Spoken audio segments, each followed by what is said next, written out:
Students, आज के lecture में हम पढ़ेंगे टर्शरी अमाइंस और उससे रिलेटेड कुछ स्ट्रक्चर्स और नॉमेनक्लेचर के बारे में। ठीक है, तो सबसे पहले आप सबको मैंने लास्ट लेक्चर में बताया ही था कि टर्शरी अमाइंस क्या होते हैं। टर्शरी अमाइंस वो होते हैं जिनका जो तीनों हाइड्रोजन एटम है वो रिप्लेस हो जाते हैं किसी एल्काइल और एरोमेटिक ग्रुप से। These are ammonia derivatives in which all the three hydrogen of ammonia have been replaced by alkyl or aryl groups. Therefore, they contain tertiary nitrogen. ठीक है, attached to three alkyl groups. Like secondary amine, they may be simple हो सकते हैं, mix हो सकते हैं, purely aliphatic हो सकते हैं, aromatic हो सकते हैं और mix aliphatic और aromatic हो सकते हैं। ठीक है, अब आता है हमारे पास स्ट्रक्चर ऑफ अमाइंस की। अमाइंस का स्ट्रक्चर कैसा है? The structure of amines and bonding in them is similar to that ammonia. Ammonia के सिमिलर है। ठीक है, as in the case of ammonia, the nitrogen atom in the states of sp3 hybridization, so that hybridized orbitals are directed towards the corner of a tetrahedron. Three of these orbitals, which contain one electron each, form sigma bond with three groups of attached to the nitrogen, while the fourth group contain lone pair of electron. For example, the structure of trimethyl amine can be depicted as follows. इसमें क्या हुआ? Structure of, अगर हम structure of ammonia की बात करें या फिर अमाइंस की बात करें, इन्होंने कहा है कि जो अमोनिया का जो स्ट्रक्चर है वो बिल्कुल सेम है किसके जैसा? अमाइंस के जैसा। कि मतलब अमाइन और अमोनिया के स्ट्रक्चर क्या करेंगे? आपस में थोड़ा बहुत रिजेंबल करेंगे। कि जो एन है वो तीन ऐसे बना लेगा, किसके साथ? हमारे पास बॉन्ड बना लेगा CH3 और CH3 के साथ बॉन्ड बना लेगा, और जो एक होगा लोन पेयर वो ऊपर ऐसे ऐसे रहेगा। ठीक है, और ये क्या स्ट्रक्चर बनाएगा? वो टेट्राहेड्रन स्ट्रक्चर बनाएगा। क्या? टेट्राहेड्रॉन स्ट्रक्चर बनाएगा। ठीक है, ये इन्होंने बताया यहाँ पे। और फॉर एग्जांपल इन्होंने ट्राईमिथाइल का दिखाया है। ठीक है, और like ammonia the actual shape of amine is pyramidal, और जो एक्चुअल शेप क्या होगी? पैरामिडल होगी। C and C bond angle are very close to tetrahedral 109.5 degree. देखो, जो टेट्राहेड्रल में जो एंगल होता है वो कितने डिग्री का होता है? 109.5 डिग्री। बट जो अमोनिया है, अमाइंस है, उसमें थोड़ा बहुत चेंज आ जाएगा, बिल्कुल उसके क्लोज होगा। कितना? 108 डिग्री के एंगल के इक्वल होगा। ठीक है,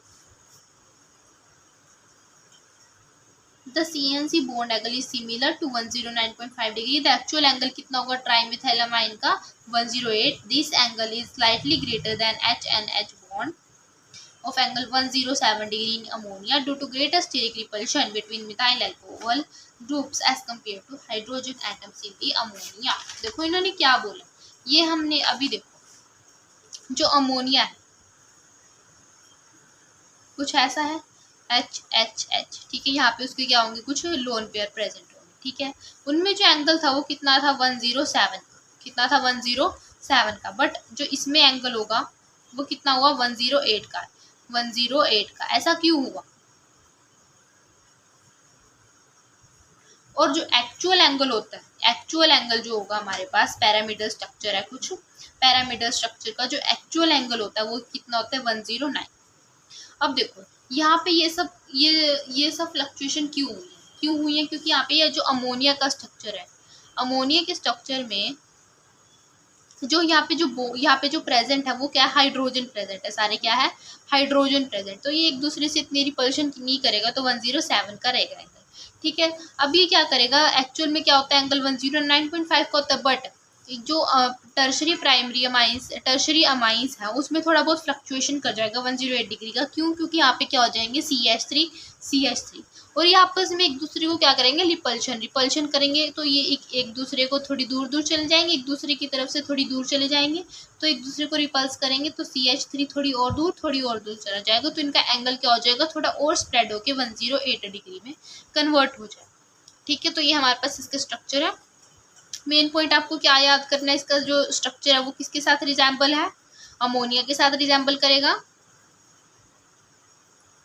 रिजेंबल टू अमोनिया। हमें दिखता कैसे है? सिमिलर टू टेट्राहेड्रन, बट होता कैसा स्ट्रक्चर है इसका? पिरामिडल। बट एक्चुअल में क्या होगा, इसका पिरामिडल होगा। जो बॉन्ड एंगल है वो कितना हो जाएगा इसका, 108, due to the repulsion of the CH3 bond.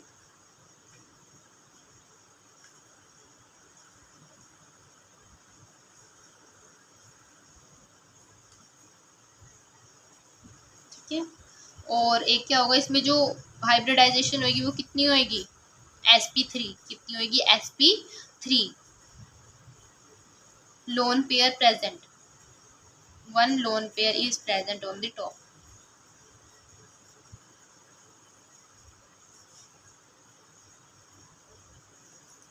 ये लोन पेयर है हमारे पास, लोन पेयर, और यहाँ पे जो हाइब्रिडाइजेशन हो रही है कितनी हो रही है, sp3, कितनी है, sp3।